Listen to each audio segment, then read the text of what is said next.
We speak to Willie Aucamp, DA spokesperson, who's joining us live now. Willie, good evening to you. Thank you so much for your time. So, which is it? Fired for going to that trip, seemingly an insubordination there, or fired for doing his job? Because I'm quite confused listening to John Steenhuisen.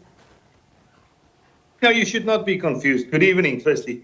You should not be confused. The president, because he went to the United States without obtaining prior permission. But you've got to look at the work that this minister or deputy minister has done. He's done excellent work, and we are now insisting that the president rather swipe in front of his own door and have a look at people from his own party in cabinet that has got serious allegations against them. People implicated in the VBS scandal, people implicated in the Zondo Commission report. Why then only fire a deputy minister who visited another country without permission, but not fire those that are from your own party who have been allegedly been involved in much more serious transgressions?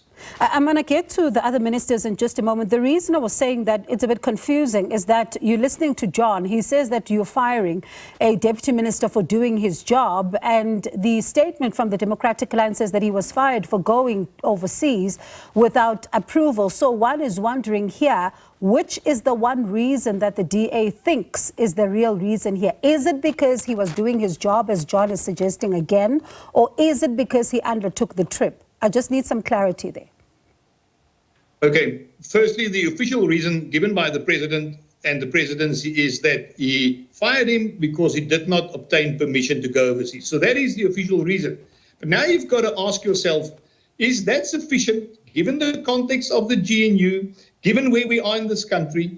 If you look at what's going on, you've got a deputy minister here in a department where we've got the Employment Equity Act that is going to be implemented, that he's got to oversee. We saw the allegations with regards to billions of rands of tenders that went out on the Lottery Commission that this deputy minister will now have to look at. So you've got to ask yourself, has he been fired really for going to another country without permission? Or has he been fired because of what they are afraid that he might do in that portfolio? And that we don't have the answer on. That is not the point on the discussion. The president went so far to fire a deputy minister of one of his partners in this GNU. Our leader, John Steenhuisen, yesterday asked the president to give him 24 hours so that he can discuss this with Mr. Whitfield, who, by the way, have apologized to the president in writing quite a way back already. Yeah. The president was not willing to give this courtesy to John Steenhuisen. 3 hours after John Steenhuisen asked the president to please allow him 24 hours to handle this matter. 3 hours thereafter, the president wrote the letter and sent it to Deputy Minister Whitfield to tell him that he has been dismissed. It's not how it works in a government of national unity. And I think it's high time that the president must realize that he's the president, but he does not govern alone anymore. So, and there should be more respect within the GNU with partners and how we are going about on this. Two questions arise from that. Let me start with the first one. When I was reading the statement by the Democratic Alliance, it says he wrote to the president requesting permission to travel to the US, but 10 days later, he didn't receive a response. He then decides to go.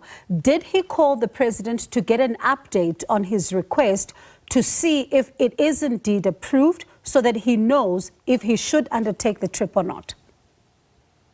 I can unfortunately not answer you on that. What I know is that on the 12th of February this year, he wrote a letter to the president. He said to the president when he's got to go. 10 days later, the president did not reply. Even on the apology letter that Deputy Minister Whitfield sent to the president, he has up to date today not received any reply. So now you can go back and let's look at what happened in COVID times when there was a minister in this cabinet who contravened all the COVID requirements, went to the house of somebody else, I think it was Kenny Kunene, and had a party there, putting the lives of people in South Africa at risk. The president did not fire her. He dismissed her he suspended her for a few months without pay. But that minister carried on. Now you've got a person that applied. The president did not answer him. 10 days. You should have expected the president to have an office that runs sufficient enough to answer a minister or to decline the trip or to approve the trip. But he did not get an answer. And let's not beat around the bush. Deputy Minister Whitfield realized that that was a mistake, and he asked for an apology. He made an apology about that. So again, let's compare going to another country, not on taxpayers' money. The Democratic Alliance paid for this trip. Nobody else but us paid for this trip. So now he's being fired for that. But you've got ministers from the ANC in this government that has been implicated in the Zondo Commission for grave transgressions, that has been implicated in the VBS scandal. So all that we are saying from the Democratic Alliance side is, Mr. President, you are now busy with the reshuffling of your cabinet. Do a proper one, swipe in front of your own door and clean up your own house as well. I'll get there in just a moment, but the other thing that you just mentioned now, which is also in your statement, you say that the president unilaterally removed the deputy minister without giving you the courtesy as a member of the government of national unity. But Section 91, subsection 2 of the Constitution is clear, and I quote, "The president appoints the deputy president and ministers, assigns their powers and functions, and may dismiss them." So why do you think you needed to be consulted? Constitutionally, the president can do this. No doubt about that. He appoints his cabinet, so he can get rid of them. But the president must realize he does not govern alone anymore. The things in South Africa changed last year when a government of national unity is formed. So he still has got the right to do that. But I think if you look at the circumstances of this government of national unity, I think it would be courtesy to speak with the leader of your largest partner within this GNU, to discuss this with him. And the president should have known that the Democratic Alliance will not take something like this going down lightly. So I think the president, in his actions, is putting the GNU at risk. He cannot expect to fire one of our ministers, keep all the ministers from his party that are implicated in serious transgressions, keep them there, and expect us to sit back and do nothing. And that is why, although we respect his right to do that, he must also respect our opinion with regards to him consulting with us as a good partner within this GNU. So, Willie, you say that he is putting the GNU at risk. One would then have to ask that if he doesn't accede to your request to do what you've asked him to do, to fire the ministers within 48 hours, is this the time the Democratic Alliance walks away from the GNU? The Democratic Alliance's federal executive will reconvene after the 48 hours has lapsed. We will assess the situation. We will see what the president has done, and we hope that he will act.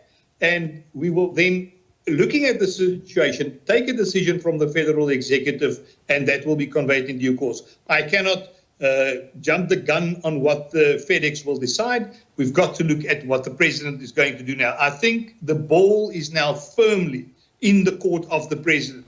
But I can promise you one thing, and that is that we do not put ultimatums like this lightly.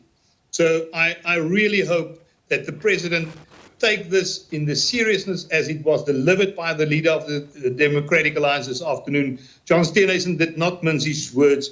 We need to now get the president to clean in front of his own door. If you look at the work that Democratic Alliance ministers, including Deputy Minister Whitfield, has done in this government of national unity, it is work of extreme good quality. So they work very hard. And we've got to ask ourselves whether the other ministers that are implicated in this are doing the same. And I don't think they are. Let me quickly take our viewer comments, because we're asking them about this mess. And I do have another question for you just before we go.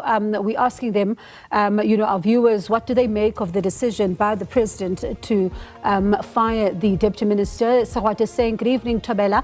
Hi, Sawate. We don't know what's the president's plan, but one thing's for sure, when you don't follow the rules in any workplace, you get such outcomes. The whole president fires. Shocking. Lechas saying the game has started. I don't know the games though, short and simple. ZB, we have to agree that the GNU is collapsing.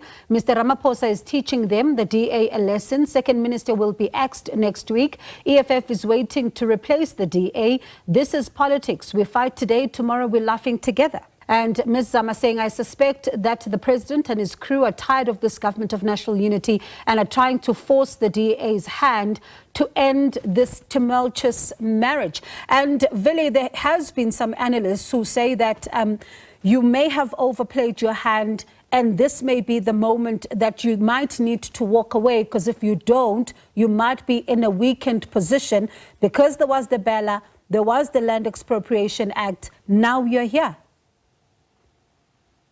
Firstly, on Bella, the Minister of Basic Education, Pahube, has now published the regulations. So the Democratic Alliance got what we wanted with regards to Bella. We are happy we've got a minister there that's implementing it. So it's not a matter of we should have walked away on that. When it comes to the Expropriation Act, the Democratic Alliance is taking that to court.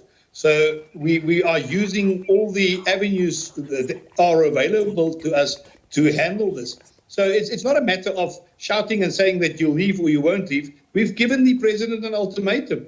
You have now dismissed a minister or deputy minister from the DA who went overseas without your permission. Let's see whether you are consistent and now also getting rid of people in your own cabinet from your own party that has been implicated in very serious allegations. So let's hope that the president will now put the country's interest in front of his party's interest and get rid of those people.